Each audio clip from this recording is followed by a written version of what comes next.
பெண்ணோட மதிப்பு அவக்கு சிரிக்கிற வெள்ள தோல் அல்ல. பெண்ணோட மதிப்பு அவ உடுத்திருக்கிற வெளிநாட்டு உடுப்பல்ல.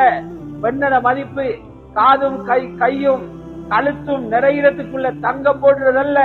பெண்ணுடைய மதிப்பு 4 லட்சம் சம்பளம் வாங்குறதல்ல. பெண்ணுடைய மதிப்பு மீடியாவில பேச்சு வெக்கம் இல்லாம பேசுறதல்ல. பெண்ணுடைய மதிப்பு ஆண்களோட மோதிக்கொண்டு போறதல்ல. ரசூலுல்லாஹ் காட்டினாங்க, ஒரு பெண் ஆக சிறந்தவளாக எப்ப தெரியுமா? வெக்கம் கூடினவாக இருந்தான். சின்ன வயசிலிருந்தே எப்படி வெக்கம் இந்த புள்ளகள்கிட்ட வருமதி யோசி. அல்லாஹ்விட்ட மதிப்பாகிறவங்க தான். ஏன் தெரியுமா? வெக்கம் புக்ஸ்ல படிச்செடுக்கலாம். வெக்கம் லெக்சரை கேட்டு விளங்கிருக்கலாம். வெக்கம் வரணும். ஈமான வளர்த்து கொண்டீங்கடா, ஈமான் அதிகரிக்க அதிகரிக்க அதோட சைஸுக்கு வெக்கம் வரும். 100க்கு 100 ஈமான் வளர்ந்தா வெக்கம் 100க்கு 100 வரும். 50% வெக்கம் ஈமான் வந்தா 50% வெக்கம் வரும். நபி ஸல்லல்லாஹு அலைஹி வஸல்லம் சொன்னாங்க, புகாரி ஷரீஃப்ல இருக்குது, நீங்க ஈமானை ஒரு மரம் என்று நினைங்க, அந்த மரத்துல 78 லட்சம் கொப்புகள் இருக்குது. அல் ஈமான் பிதுஉ வ சபஊன ஷுபா, ஈமான் 78 லட்சம் கிளைகளுள்ள ஒரு மரத்தை போல.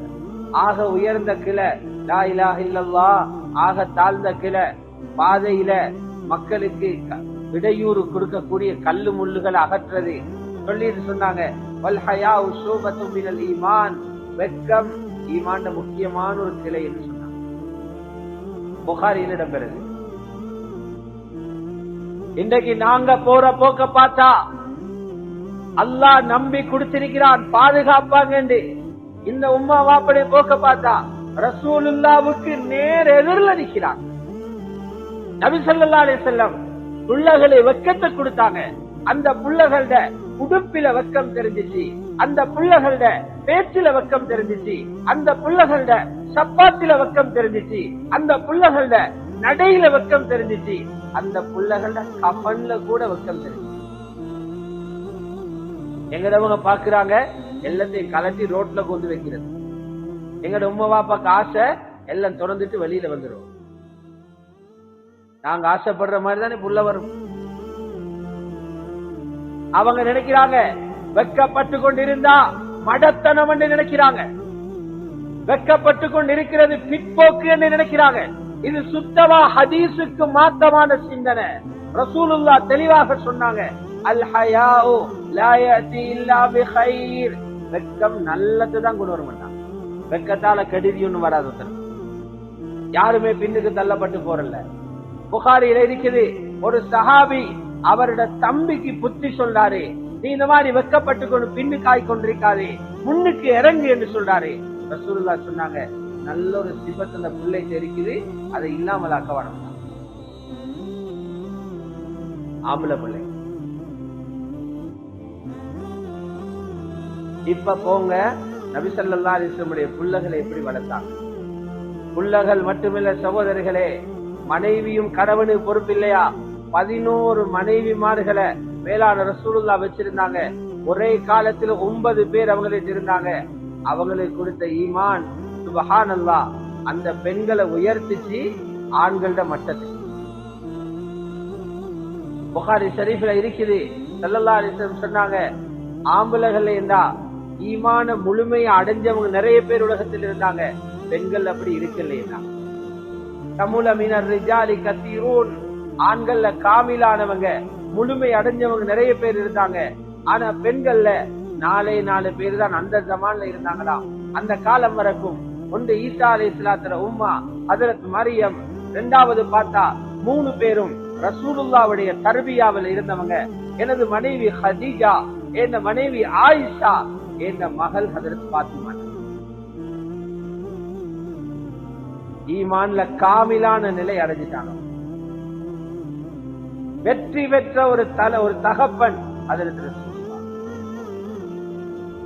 அல்லாஹ்வுடைய நல்லடியார்களே, தாய்மார்களே, சகோதரிகளே, ரசூலுல்லாஹ்வுடைய புள்ளகள சரித்திரத்தை எடுத்து படிச்சு பார்த்தா, வாசிச்சு பார்த்தா, அந்த பிள்ளைகளோட தலைமைத்துவத்தின் கீழதானா எங்கட பெண்களும் நிக்க போறாங்க. இவங்க கியாமத்தில் எழும்பி அந்த பெண்களோட மூஞ்சை எப்படி பார்க்க போறாங்கன்னு எனக்கு பயமாயி. ஹஜ்ரத் ஃபாத்திமா ரலியல்லாஹு அன்ஹா மௌத்தாகிற நேரம் 32 வயசு. தாரீഖுடைய சில கிதாபுகள் இருக்குது 29 வயசு. 29 30 ஒரு வயசு உள்ளாது. ஜம்பவான் போல போக வேண்டிய ஆள் இல்லையா? சீரத்துல எழுதுறாங்க, ரோட்ல போவாங்களாம் பர்தா போட்டு, 70 வயசு கிளவி ஒன்று போற மாதிரி போவாங்க. கால் கையில முடம் வந்ததுக்கல்ல, உடம்பில பலம் இல்லாமல் அல்ல, நான் ஒரு வீராங்கனை போல நடந்தா எத்தனையோ ஆண்களோட பார்வை என்று நடையில வந்துடும். பார்வையில பார்த்துருவாங்க, வித்தியாசமான சிந்தனைகள் பேசிடும். என்ற நட பல ஆண்களை பாவத்தில போட்டுடும். சுவர்க்கத்து தலைவி நடக்கிறா, 28 29 வயசு பொம்புல 70 வயசு கிளவிய போல நடக்கு. நடையில தெரிஞ்சு சிவக்கம், நடையில தெரிஞ்சு. இன்னைக்கு நாங்க என்ன விரும்புவோம்?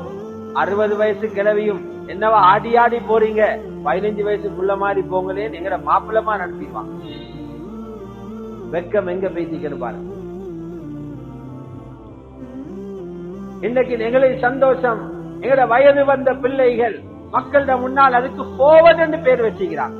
போவட்டா எல்லாத்துக்கும் முன்னுக்காகணுமா? முன்னுக்காக்குங்க ஆம்பளை பெண்களை போட்டு போவட் என்று சொல்லி சீரழிக்க வானம், மானத்தை கப்பல்ல பறக்க விட்டுற வானம், கேவலப்படுத்த வாதம் அவங்களை.